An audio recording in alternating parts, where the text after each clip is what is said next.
महिलाओं का बलात्कार हो रहा है। लोग कहते हैं कि Delhi rape capital of India है। तो एक काम उनको दिल्ली के लोगों ने दिया था, इस दिल्ली के लॉ एंड ऑर्डर की व्यवस्था को सही करना। आप देखिए चारों तरफ लोगों की जेबें काटी जा रही हैं, लोगों से फिरौतियां मांगी जा रही हैं, इंटरनेशनल फोन आते हैं। दिल्ली और मुस्तफाबाद के लोग जानते हैं कि एक तरफ नफरत फैलाने वाले लोग हैं, एक तरफ लोगों का रोजगार छीनने वाले लोग हैं। अपहरण हो रहे हैं व्यापारियों के, सरेआम गोलियां चलाई जा रही हैं। दूसरी तरफ 24 घंटे बिजली, बच्चों को अच्छी शिक्षा, बुजुर्गों को इलाज, महिलाओं को सम्मान राशि, महिलाओं को फ्री बस यात्रा। आज दिल्ली की वो हालत कर दी है भारतीय जनता पार्टी ने, सारी हदें पार कर दी देश के गृह मंत्री ने। मुझे लगता है कि इससे ज़्यादा शर्मनाक कुछ भी नहीं हो सकता। अमित शाह जी को तुरंत माफ़ी मांगनी चाहिए। देश के लोग काफ़ी नाराज़ हैं। अगर इस देश के अंदर अंबेडकर साहब ने संविधान नहीं लिखा होता तो हम और आप यहाँ खड़े होकर आज़ादी से अपनी बात नहीं रख पाते, न आप पूछ पाते और न हम अपनी बात रख पाते। जिस देश के गृह मंत्री के घर के 20 किलोमीटर के दायरे में सड़कों पर दंदनाती हुई गोलियां चल रही हैं, पुलिस वालों की हत्याएं हो रही हैं, आप सोचिए वो देश कितना सुरक्षित होगा। 24 घंटे बिजली अगर पूरे देश में कहीं मिलती है तो दिल्ली के अंदर मिलती है, वो भी फ्री मिलती है। तकरीबन 1.5 महीने यानी 45 दिन का वक्त बचा है अब दिल्ली इलेक्शन में। राजधानी के इलेक्शन को लेकर तमाम हिंदुस्तान की नज़र राजधानी के इलेक्शन पर है। आम आदमी पार्टी के तरफ से मुस्तफाबाद में आदिल अहमद खान को मैदान में उतारा गया है। आज यहां पर गोपाल राय आए और आम आदमी पार्टी के कैंडिडेट आदिल खान के सपोर्ट में लोगों से बातचीत की, वोट की अपील की। मेरे साथ में आदिल साहब बातचीत करके समझने की कोशिश करते हैं कि वो आखिर किस बुनियाद पर, किन मुद्दों पर यहाँ का चुनाव लड़ने की कोशिश कर रहे हैं। आदिल साहब बहुत बहुत स्वागत आपका। पहले सवाल की शुरुआत यहाँ से करना चाहूँगा कि आज गोपाल राय आए, यहाँ पर बहुत सारी बातें उन्होंने बताई, लेकिन एक बात उन्होंने अहम ABC यानी 3 पार्टियों का जिक्र किया। आप इन 3 पार्टियों को कैसे देखते हैं? क्या दोनों अगर बटते हैं वोट दोनों पार्टियों में तो क्या आम आदमी पार्टी को नुकसान होने वाला है? देखिए, मुझे लगता है कि पूरी दिल्ली के अंदर लड़ाई A, B और C की ही है। दिल्ली के अंदर भी A ही जीतने जा रही है, मुस्तफाबाद के अंदर भी A ही जीतने जा रही है। जो जिस सीक्वेंस में है A, B, C, A का मतलब आम आदमी पार्टी जो ऊपर है, जो जीतने जा रही है।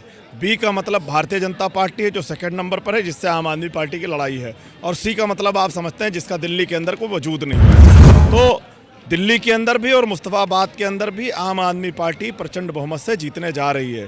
दिल्ली के अंदर आम आदमी पार्टी की अरविंद केजरीवाल जी की सरकार बनने जा रही है। मुस्तफाबाद के लोग समझदार पढ़े लिखे लोग हैं। मुस्तफाबाद के लोग जानते हैं कि उस सरकार में जो अरविंद केजरीवाल जी के नेतृत्व में आम आदमी पार्टी की सरकार बनने जा रही है, उसमें मुस्तफाबाद की मजबूत हिस्सेदारी होनी चाहिए। इसीलिए मुस्तफाबाद के लोगों ने तय किया है कि B और C में नहीं बटना है, A के साथ खड़े होना है, A का साथ देना है, यानी आम आदमी पार्टी का साथ देना है, अरविंद केजरीवाल जी का साथ देना है, जिसने दिल्ली के अंदर बिजली, पानी, शिक्षा, स्वास्थ्य, महिला सुरक्षा और अब तो महिलाओं के लिए 2100 रुपये जो सम्मान राशि है, उसके बाद अभी बुजुर्गों के लिए जो कल अनाउंस किया है अरविंद केजरीवाल जी ने कि प्राइवेट अस्पताल में भी फ्री इलाज होगा। अभी तक सरकारी अस्पताल में भी होता रहा है। तो दिल्ली के लोग पढ़े लिखे, समझदार, ईमानदार लोग हैं।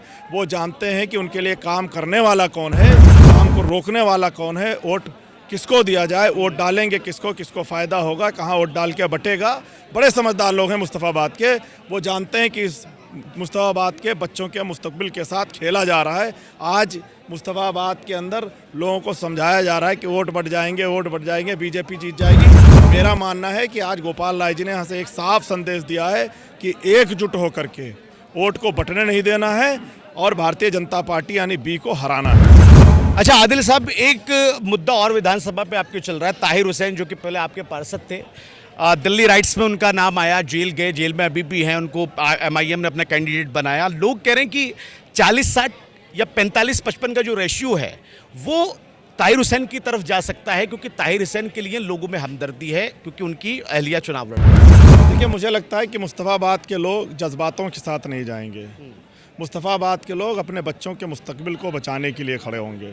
मुस्तफाबाद के लोग इस देश से नफरती ताकत जो इस देश में है और मुस्तफाबाद के अंदर दाखिल होना चाहती है, उसको हराने के लिए वोट करेंगे। मुस्तफाबाद के लोग कलम को, बिजली को, पानी को, शिक्षा को, स्वास्थ्य को वोट करेंगे। और फिर से मैं कह रहा हूँ कि जो 40-60 का रेशियो है, जो 40% लोग हैं, तभी इलेक्शन जीत सकते हैं जब 60% वालों का भी उसमें हिस्सा शामिल हो। आम आदमी पार्टी के साथ दोनों समाज का वोट मिल रहा है। आम आदमी पार्टी को हिंदू मुस्लिम सबका वोट मिल रहा है। आम आदमी पार्टी को हर एक वर्ग हर एक तबके का वोट मिल रहा है। ये बात मुस्तफाबाद के लोग जानते हैं। पिछले 3 चुनाव मुस्तफाबाद के अंदर हुए हैं। 20 से 25 हज़ार वोट हिंदू भाइयों की आम आदमी पार्टी को, अरविंद केजरीवाल जी को मिली है यहाँ से। इस बार वो 35,000 पार होने जा रही है। मुस्तफाबाद के अंदर लोग एक साथ खड़े हैं, मुट्ठी बांध के खड़े हैं और आम आदमी पार्टी को जिताने के लिए, भारतीय जनता पार्टी को, नफरती ताकतों को मुस्तफाबाद में रोकने के लिए एक साथ खड़े होंगे, एक साथ वोट देंगे। आदिल साहब, अन्ना आंदोलन से लेकर आज तक आप आम आदमी पार्टी के कार्यकर्ता के तौर पर काम करते रहे और जहां पर पार्टी को जरूरत रही वहां पर खड़े रहे, लेकिन एक मुद्दा, क्योंकि आप पढ़े लिखे इंसान हैं, आज संसद में जो कुछ हुआ, धक्का मुक्की हुई, हाथापाई हुई, 3-4 सांसद जो है घायल हुए, अस्पताल में भर्ती हुए, राहुल गांधी के खिलाफ FIR हुई, अरविंद केजरीवाल ने भी अमित शाह की माफ़ी का जो है जिक्र किया कि उनको माफ़ी मांगनी चाहिए। आप अंबेडकर के मुद्दे को किस तरह देखते? देखिए, बहुत ही शर्मनाक है। आज हम लोग अगर यहाँ खड़े हैं और आप ये माइक लेकर, आपके कैमरामैन, वीडियो जर्नलिस्ट जो हैं वीडियो बना रहे हैं, तो सिर्फ अंबेडकर की वजह से। अगर इस देश के अंदर अंबेडकर साहब ने संविधान नहीं लिखा होता तो हम और आप यहाँ खड़े होकर आज़ादी से अपनी बात नहीं रख पाते, न आप पूछ पाते और न हम अपनी बात रख पाते। तो ये आज जो आज़ादी छीनी जा रही है, ये भारतीय जनता पार्टी की आज से नहीं, आज़ादी के बाद से साजिश है। अंबेडकर साहब ने इस देश को बड़ा खूबसूरत सा संविधान दिया है। इस देश के लोग अंबेडकर साहब को अपना आदर्श मानते हैं। इस देश के लोग अंबेडकर साहब को महापुरुष कहते हैं। इस देश में बहुत सारे लोग अंबेडकर साहब की पूजा करते हैं। इस देश के लोगों को अंबेडकर साहब ने जीने का तरीका सिखाया है, आपसी भाईचारे में एक साथ रहने के लिए बताया है। अमित शाह जी और भारतीय जनता पार्टी लगातार बाबा साहब भीमराव अंबेडकर के ऊपर हमला करते रहे हैं और अभी तो सारी हदें पार कर दी देश के गृह मंत्री ने। मुझे लगता है कि इससे ज़्यादा शर्मनाक कुछ भी नहीं हो सकता। अमित शाह जी को तुरंत माफ़ी मांगनी चाहिए। देश के लोग काफ़ी नाराज़ हैं, सर्व समाज के लोग काफ़ी नाराज़ हैं। ऐसा नहीं है कि सिर्फ एससी समाज के लोग नाराज़ हैं, दलित समाज के लोग नाराज़ हैं। पूरे देश में वो सारे लोग जो इस देश से प्यार करते हैं, जो इस देश के संविधान से प्यार करते हैं, जो इस देश की डेमोक्रेसी से प्यार करते हैं, लोकतंत्र और जनतंत्र से प्यार करते हैं, वो काफ़ी नाराज़ हैं, काफ़ी गुस्से में हैं। और मैं भी आपके चैनल के माध्यम से देश के गृह मंत्री और भारतीय जनता पार्टी से कहना चाहता हूँ कि इस तरीके से आप बाबा साहब भीमराव अंबेडकर का अपमान नहीं कर सकते। आपको देश के सभी समाज के से माफ़ी मांगनी पड़ेगी। आपको इस देश के लोगों के गुस्से का अंदाज़ा नहीं है। आप देखिएगा कि पूरा देश एक साथ खड़ा होगा। कल भी आम आदमी पार्टी ने अरविंद केजरीवाल जी के नेतृत्व में भारतीय जनता पार्टी के कार्यालय का घेराव किया था। आज पूरी दिल्ली के अंदर आम आदमी पार्टी ने जगह जगह पर प्रदर्शन किया है अमित शाह के खिलाफ, उनकी तानाशाही के खिलाफ। और हमारा ये आंदोलन जारी रहेगा जब तक अमित शाह इस देश से माफ़ी नहीं मांगते, तब तक हम सड़कों पर रहेंगे, अपना आंदोलन जारी रखेंगे। एक आखिरी सवाल और कर लेता हूँ। महाराष्ट्र और हरियाणा का चुनाव हमने देखा, नारा चला योगी आदित्यनाथ का बटेंगे तो कटेंगे, और प्राइम मिनिस्टर मोदी ने नारा दिया एक है तो सेफ है। क्या ये नारा दिल्ली चुनाव में कुछ असर कर पाएगा? मुझे लगता है कि दिल्ली के लोग बेवकूफ़ नहीं हैं। दिल्ली के लोग पढ़े लिखे और समझदार लोग हैं।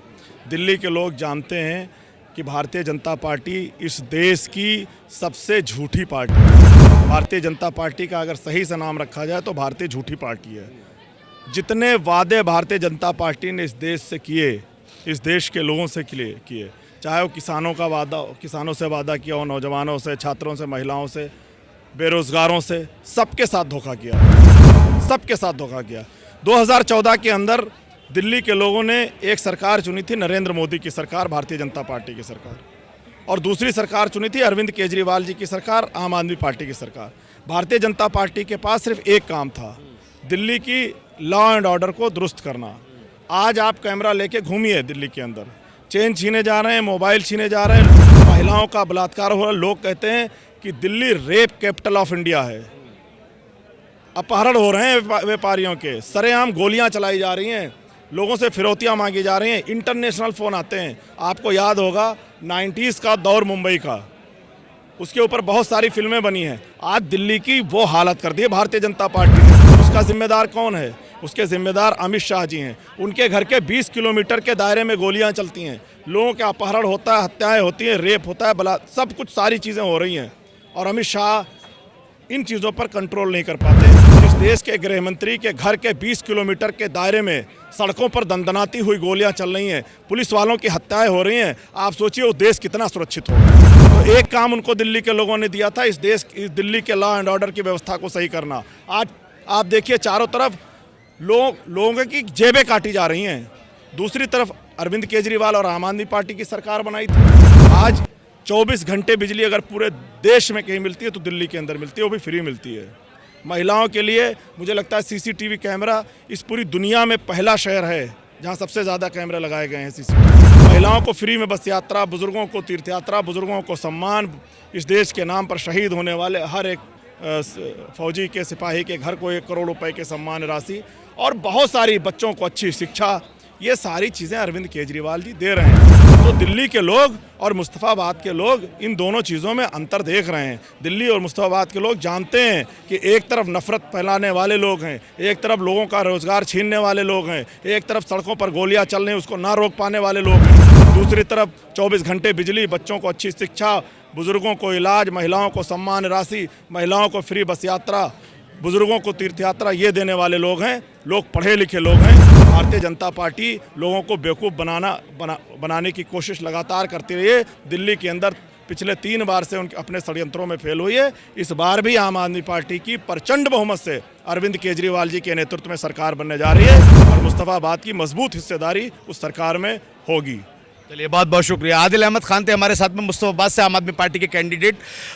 मुस्तफ़ाबाद से आज से जो है प्रचार का बिगुल बज चुका है। गोपाल राय ने आके तमाम चीज़ें यहाँ पर क्लियर करती हैं। देखना होगा कि मुस्तफ़ाबाद की जनता अब किन मुद्दों पर वोट देगी। क्या आदिल अहमद खान जो बात कह रहे हैं कि अब वो बंटने वाला मौका नहीं है, अब एकजुट होकर वोट डालना होगा और आम आदमी पार्टी की प्रचंड बहुमत के साथ में सरकार बनेगी, क्या ऐसा होगा? क्या आम आदमी पार्टी के कैंडिडेट आदिल अहमद खान को मुस्तफ़ाबाद की जनता जो है चुनेगी? ये तो आने वाला वक्त बताएगा। लेकिन फिलहाल अब चुनावी सरगर्मियाँ लगातार तेज़ होती जा रही हैं और जैसे जैसे तेज़ हो रही हैं वैसे वैसे ही अब दिल्ली के अंदर सियासत जो है वो भी लगातार चरम पर चल रही है। मुस्तफ़ाबाद से नाउ नोएडा के लिए अफी हिंदुस्तानी।